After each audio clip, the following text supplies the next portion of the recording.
A diplomatic firestorm is brewing after Israeli Prime Minister Benjamin Netanyahu launched a scathing attack on leaders from the UK, France and Canada, accusing them of siding with terrorists over Israel.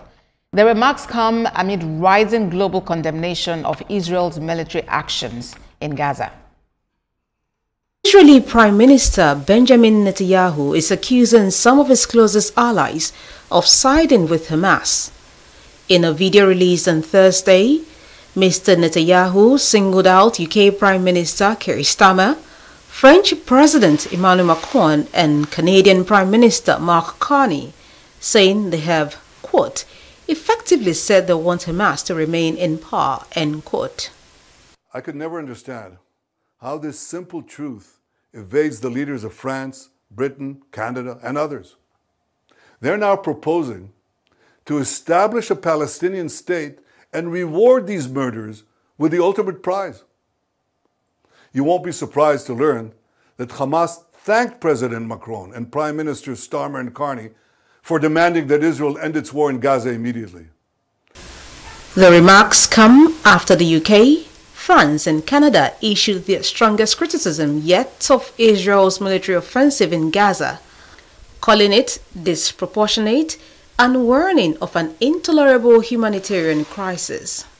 The same three nations also condemned last week's attack on Israeli embassy staff in Washington, where 2 workers were killed at a public event. The suspect shouted, "Free Palestine," during his arrest. More than 90 trucks carrying aid have now entered Gaza, but aid groups and the UN say that's still far too little. After an 11-week blockade, malnutrition is widespread and famine is a growing threat. Israel resumed airstrikes in March. Since then, more than 3,600 people have been killed, according to Gaza's Hamas-run health ministry.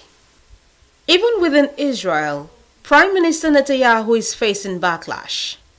Former Prime Minister Ehud Olmert didn't hold back, calling the current government a gang of thugs. There is obviously very strong emotions about Israel at this time. There is a degree of incitement against Israel and Israelis and Israeli institutions. The large part of the Israeli population does not support the expansion of the war. As the war continues, the rift between Israel and some of its strongest allies is deepening. What started as unconditional support has shifted into public pressure, diplomatic friction, and a growing international outcry. Prime Minister Netanyahu's comment marked a sharp departure from his usual messaging towards allies.